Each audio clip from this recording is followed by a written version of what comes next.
All right, everyone, welcome to another episode of Inside Hollywood with Vinny. And today I have a accomplished author. She's also an actress, a writer, a director. She does many things, wears many different hats. She has written Resilient Warrior as well as a children's book called The Dragon's Voice. It's my pleasure to introduce you to Mindy Dougherty. Welcome to the show. Hi, how are you? Great. Thanks for joining us. Now let's jump right into it. I just mentioned two of your books, but I mean, you do also do the acting parts. Let's get that out of the way. Tell us a bit about some of your acting and also your writing, and then we'll talk about Sure. your books. So I've done a couple independent films, Bridget the Doomed, Arena Wars, and the newest one that's about to come out, the premiere anyways, just came out, which is called Clown Motel 3, and it's going to be premiering at the Days of the Dead as well in Las Vegas, and so pretty excited about that. And I just recently got put into The Source, which is a local paper for my books called Resilient Warrior and A Dragon's Voice. However, Resilient Warrior is on Amazon.com, Barnes& and Noble, and Walmart.com, and it's been in about 17 countries, and it's been probably the biggest and most humbling experience that I've had. That's great, fantastic. I mean, that's 17 countries. It's a heck of an accomplishment. So that's Yeah. wonderful. Going back to what you mentioned, Arena Wars. Now that was remind me, was that who produced that? Was that So Michael Mahal, but he's the passed Mahal? away. It was the Mahal brothers. That's what I thought. Yeah. Mahal Empire, yeah. So unfortunately, that was the last film that I did with them. I'm also a nurse, so I work for the state, and I've done trauma nursing, interventional radiology, and a whole bunch of other things. But I wanted to explore what entertainment would be, and so I started exploring doing improv shows. And everybody's like, "Oh my God, you're so funny! You should just try to do some filming." And I was like, "Well, how does that work?" And so I met up with a friend of mine who's a veteran, and he introduced me to the Mahals. And so that one I did Bridge of the Doom first with them. Then I did Arena Wars, and then I skipped over to doing a couple other films that were in Oregon, and then I just went to Las Vegas about last year to do Clown Motel 3 with the horror films. Dragon's Voice and Resilient Warrior just hit the Alabama Sex Trafficking and Child Safety Alliance, as well as the Mesa, Arizona, and Tempe, Arizona Police Department. And why I wanted that to go into the departments is to calm people's nervous systems, especially children. So if they get picked up for sex trafficking or abuse, any type of abuse, that they'll have something to read so that calms down their nervous system. And it also opens up conversations because there's a couple lessons in my book for the children. So the first lesson is don't steal or take what's not yours. And then how to create friendships for a win-win situation. And most importantly is to listen to your intuition, which helps parents open up a conversation of, hey, if somebody asks you, hey, you want to find my puppies? Not to do that. And also like, oh, you want some candy? Like come into my truck and I'll show you. Or taking photos, and I want also parents to understand that if something feels wrong to your children, to let them know to come to you or to come to somebody that they trust. And sometimes the parents are the abusers. So I recommend that the children go to somebody that they absolutely trust and they feel like they can say anything to. And Resilient Warrior is for people of 12 years and up. And that's overcoming trauma, overcoming abuse, overcoming medical trauma.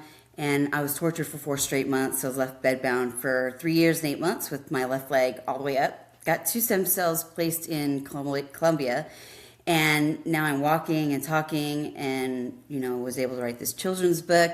So I've overcome so many different types of trauma that's why I wanted to write a book. And so also my grandmother had asked me when I was 18 to write a book, and I was like, yeah, sure, I'll do that. And it didn't take me like right away to do it. I wrote it. It took me 3 years to write, but I didn't start writing it until she got super sick with dementia, and I was like, ooh, she's dying. I better do this right now. And so when it came out, I was really super excited. I started doing videos of what had happened to me in 2014, and cast members of the Vikings on History Channel, it's now on Amazon Prime, reached out to me and became my friends, and they started bringing my book on set. So I was so excited. There's people from Vikings Valhalla, and Game of Thrones and How to Train Your Dragon that have literally brought my books on set with them. So it's been an amazing process. And if I could ever meet and thank Michael Hurst for creating these shows, Catherine Winnick for starring in them, and Travis Fimmel, that would be amazing. I don't know if anybody knows them, but I would love to send them my books. But yeah, I've been so excited to get these books out, and they've been, for me, an inspiration for others. And I've been doing public speaking about them now and booking events and stuff like that. So it's been amazing.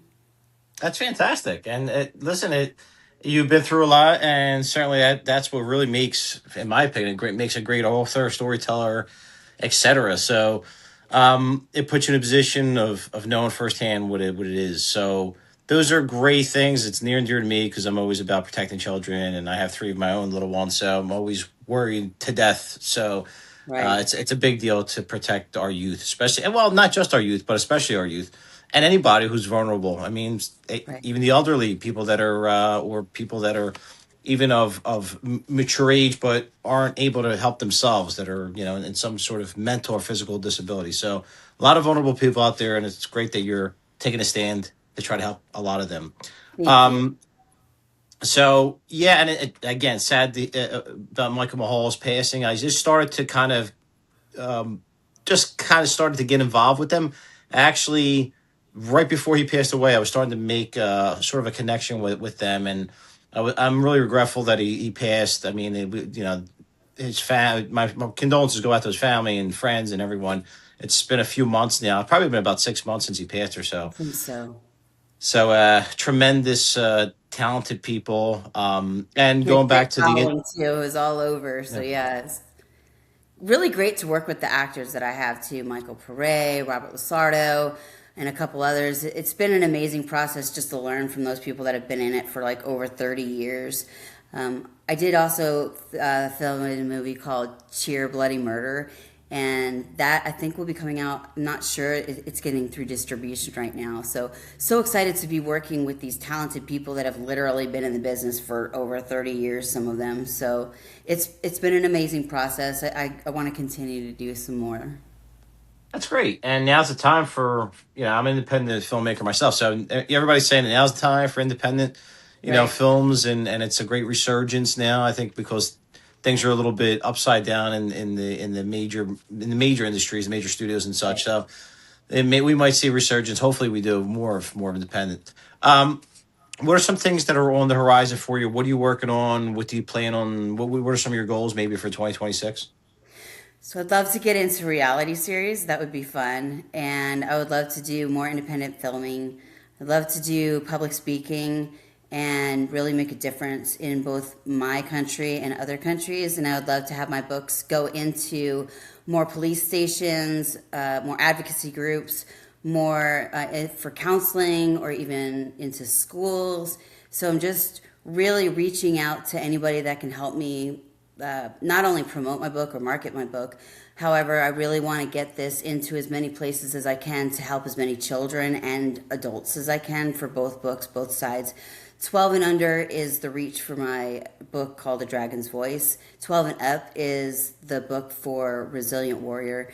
And so those books are in some sports bars, they're in different bookstores right now. So anywhere that I can get it that can inspire others is where I really want to reach. And I really want to tap into different films, not just the horror genre, but like drama and comedy, and maybe do some network television shows. Well, I mean, there's so much need for content now that I think we're going to see a lot more production because there's so many different streamers, there's so many different, apps out there. It's not like Right. the old days where you had, a certain group and that was it. So now it's blowing up. So that's great. And then, so the horror genre, which is huge, by the way. I mean, anybody who doesn't know, horror is always a big draw Right. internationally. It's unique in that it has sort of like, you don't really need much dialogue because you could be watching anywhere in the world and they'll know what's going on. They're going to be scared. I'd So love to that's do like a kill scene. That would be fun. Either a kill scene. I told somebody, they're like, "That's kind of opposite of each other." I'm like, "Yeah, I want to do a kill scene and a love scene, or either or, and it doesn't have to be in like the same film." And they're like, "That's totally opposite." I'm like, "Yeah, I know, but I'm a comedian, so let's roll with it." you never know. Maybe you should write something up. You might be onto something. Maybe. And where are you based in Arizona? I'm actually in Oregon right now, Oregon. Central Oregon. I moved here about 2014 when I was rescued by some friends. I went to Colorado, back to Colorado. I was in the United States Army as a combat field medic. So I went to Bosnia, Croatia, and Hungary. I've had 4 organs taken out to include my pancreas, gallbladder, appendix, and duodenum. So I became a diabetic, and when I became a diabetic, I didn't really know much about it, so I started learning about it, and then I became a nurse. So I was like, oh, I really got to learn about this process. And doing trauma nursing was a really fun experience. And I became a combat medic to go to Iraq originally, but that was over. So I ended up going to Bosnia, getting a parasite, and got really, really sick with appendicitis and pancreatitis. So I've been in 3 comas, have had 4 organs taken out. And when I got rescued from being tortured for 4 straight months, I went to Colorado at first, but they didn't really know how to help me. So I had another friend reach out to me, and she's like, I'm in Oregon. And I was like, well, where's that? So I had to look it up, and find out some things about it. And I was like, you know what? Let's just try it. There's nothing else for me to do at this point in time. All I can do is try. And so I have something called complex regional pain syndrome, also known as RSD. It was World War II. They used to just chop off limbs, and that made it worse. So we found stem cells had really, really worked for me. I got them put in my spine and all over my body through BioAccelerator in Colombia twice. And then I did 2 in America, and they just didn't work in America. So I want to really go back to Colombia if I can. And then there's some stem cells that are being done in different states. However, some don't use the full Wharton's jelly, so you might not get that much relief. Some people have gotten relief. I've just known that I've gotten relief in Colombia. And so I do plan on staying in Oregon. I call this my forever home because they've really helped me. The medical community has really taken me in and really has honestly helped me to get all the trauma care that I needed for my leg, and then also has helped me with EMDR, which is mental therapy. I've gone to equine therapy, and Stirrup Purpose is amazing. They work with a bunch of veterans and first responders for PTSD. Went to their group, and they're going to do another retreat, so I'll be doing that as well. So all the different types of therapy. I teach about gardening and meditating and exercise for different types of therapy. Like, you can be bedbound and still do exercise. That's what I also teach people how to do if they can't move their limbs. Certain limbs, I teach them how to move their limbs. And I also teach that going through the mental works of it and journaling and writing can be really cathartic. So I've had a couple people reach out to me and ask me, like, hey, I want to write a book. How did you do it? And so I've gone through that process as well. So the journey has taken me to so many different places and so many different reaches. And I've done so many jobs that, it's been great. I'm also what's called a Watsu practitioner. So when people come out here, I can do shiatsu massage in warm water, and that helps with people with PTSD, trauma, anxiety, and depression. And it also helps with people that have spinal issues and orthopedic issues as well. That's fantastic. And let me just make sure I tell you that thank you for your service and to all our wonderful veterans out there, because you are the backbone of the country. So we appreciate that. And sorry for what you went through. But you're a strong woman. You're an intelligent woman, and you got a lot of great assets to you. So I really appreciate you coming on. And again, folks, make sure you're looking into this. Pick up a copy of Resilient Warrior and A Dragon's Voice. Make sure we are supporting this wonderful woman right here from Oregon. And I wish you all the best. Hopefully you get that trip to Colombia and you get yourself back to where you need to be. And for those who are watching this, make sure that you check out all the links that are going to be in the description box. And support. Where can they find you if they're too lazy to check? Where can they find you? Sure. I'm on Facebook under Mindy Dougherty, MindyDougherty. I'm on Instagram under Water Gypsy, WTRGPSY, without the vowels, Water Gypsy. And I'm on LinkedIn as well as TikTok. All right, great. Well, there you have it again. My guest has been the very awesome and very courageous Mindy Dougherty. It's been my pleasure, and we'll make sure we catch up with you very soon. Keep us updated on these books and everything going on in your wonderful life. And until next time, we'll see you again. Thank you so much.